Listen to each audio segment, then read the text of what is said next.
Hey, 6 checking in, and I'm bringing you guys my Black Lagoon review. And I did not see Roberta's blood trail, so we're going to be excluding that. And apparently, it might have fixed up some stuff, but as a complete series, and some people just shrug off movies and OVAs and don't watch them, I think this will be a more definite review, and I will review Roberta's blood trail when it comes out.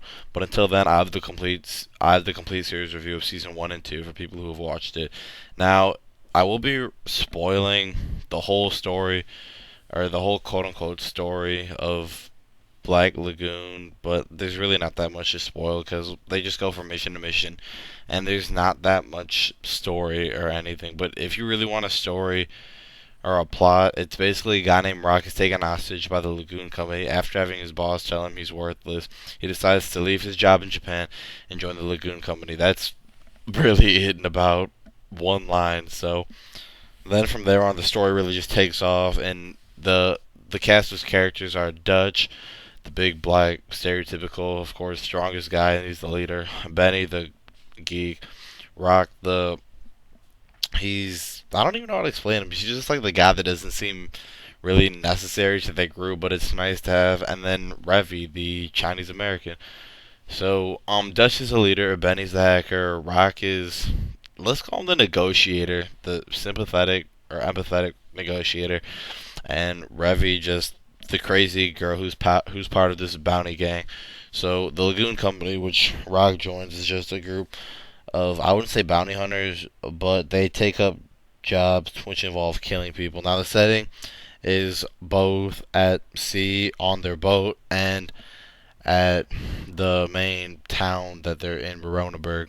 And in the Ronaburg, there's basically a bunch of mercenary groups, the Russian mafia, a bunch of different mafias, and just seeing Rox interact with these people is so weird because in the life that we see it, we would put ourselves in the shoes of Rock because as the way that the world has shown us, it's good to go to school and get your education, go get your job, while these people are probably like war veterans that have been maybe thrown off from the war and they had to do something to get money and they didn't want to go back into the real world, so they made a mafia or a mercenary group that would get paid to do what other people didn't want to do. So that's really about as much that we can relate to in this series. So, a minor, I guess, complaint I had in this series was the character development. Only two characters got actually developed from the transition to season 1 and 2. In season 1, it seemed to focus on the whole cast of Dutch, Benny, Rock, and Revi, and how they would all kind of team up to get missions done together.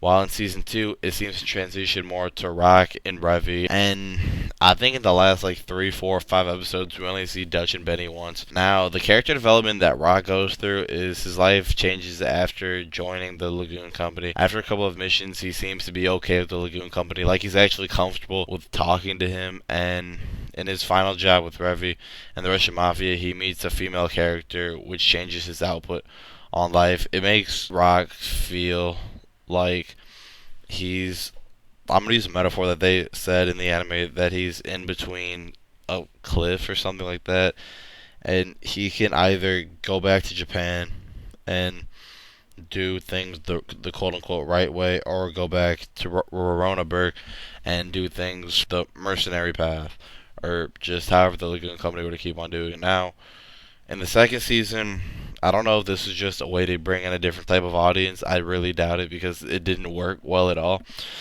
But I think Revi apparently had some feelings for Rock, and a couple of times the priest lady that was part of the church asked her if she fucked Rock, and both times she didn't answer with a complete no. So I guess that kind of left us like wanting more about that. It's just when you bring up a relationship, this would either work with some people or not. It's more of a preference thing. Personally, I would have liked to see like a little, maybe like romance, not like a hooking up scene, but just something to show that if there was something there or something not. But we just have to assume that there was something there because Revi never completely declined that, while Rock never really talked on it because no one ever questioned him. I thought that Benny would, but Dutch no. So a few things I realized were the sim were like I didn't feel like bringing this up into this review, but kind of just sim like it was symbolism that you couldn't understand. For example, the Buddha statue outside Ronaburg. Ronaburg was the mercenary just headquarters. Like all the mercenaries, mafias, and the Lagoon Company were all there, and they were all just kind of fighting, not fighting for power, but they were all just there living happily. And it's just the Buddha stands for like peace, and you don't need to fight.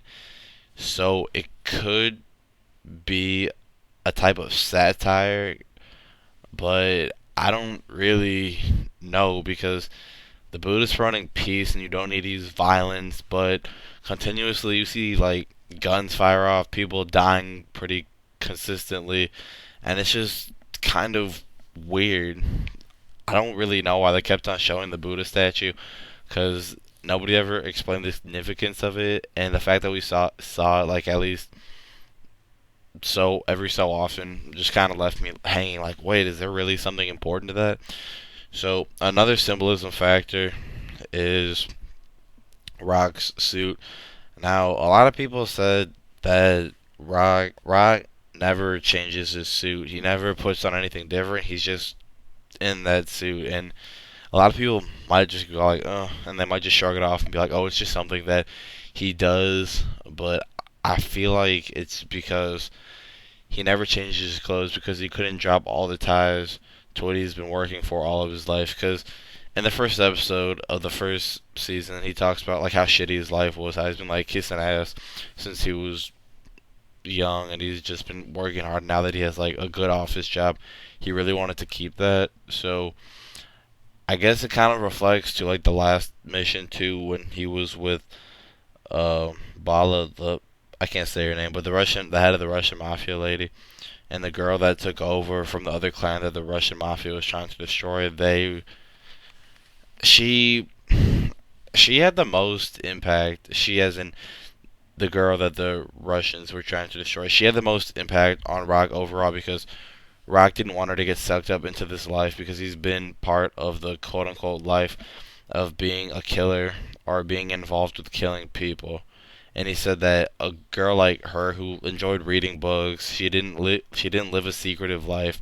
She had a way out of all of this, and it wasn't her responsibility to take up what her father had. So I guess Rock kind of felt responsible for that, and it really chimes in a different factor of the story. Now, a minor complaint that I had, and this is like probably the end of the review, but a minor complaint I had was we learned a history about everybody except Dutch. For Benny, he was a hacker, and he did some hacking over in the United States, and then Dutch just kind of picked him up, and that happened. Rock, businessman, he did fine, got kidnapped, boss didn't care, he just said, fuck you. Revi, a Chinese American, where the cops just beat her for no reason, and she like saw all the cruelty of the world and not really the positive, so she just kind of joined Dutch, Benny, and Revi. But we don't learn anything about Dutch. Now, apparently, we learn a lot about, or little snippets of Dutch's past in Roberta's Bloodshire, so I might do an updated review, but if it fills this in, then I'll give this anime a higher score. But my final score for this is a 7 out of 10. Now, the only reason that it lost 3 points were it's like the animation was beautiful and the dub was really good. If you're gonna watch it, I prefer you guys watch it in the dub because it's a lot closer to the show, and the dub actually did a really good job. But you're gonna have to get used to Revy's voice, and you slowly realize that it fits her. But the reason I gave it a 7 out of 10 was we learned everything about all the characters, and it kept Dutch in the dark. No pun intended, but we just kind of kept him in the dark, and I'm looking forward to hearing about what he's been through or why he's like that in Roberta's Blood Trail. But until then, and overall as a series where this is a lot of people just kind of go and they reflect and then they just move on to like another anime. It's just why do they have to not? Why couldn't they explain a little bit of Dutch's history and just something like that? Review like remove a couple of episodes of them just like sitting at the bar just drinking, or at least he could have at least opened up to Rock about one or two things, because Rock, he tried to talk to Dutch and it was just Benny just kind of said, yeah, it's not worth it. He doesn't make that much sense. So I guess that was kind of just like his red light to stop. And another little complaint I had was the animation was really, really, really nice. The music was really nice, and it really got you pumped up.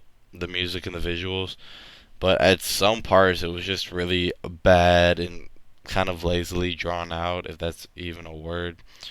So yeah, that's about it. I'll give it a 7 out of 10. I really suggest this for anybody who's just looking into just an action anime that they could jump into. And another good thing is, since this has basically no story, you could jump in from anywhere you want. Just make sure that if you're going to jump in anywhere, jump in at the beginning of the missions. So you don't just jump in like mid mission. They finish a mission, you're like, oh, that's so cool. So 7 out of 10. That's my final score. Now at the end of this video, I'm gonna have both my manga unboxing and my school days review. And if you prefer the school days review, then thumbs down this video. And if you prefer my current review, then thumbs up this video. I'm just trying something different. And I also expect an Eden of the East review up for episodes 1 through, I think they're 11 or 13. So 1 through 11, and I'm also finishing up, or I'm also watching Mayo Chiki. So expect a review of both of them. You just check it out.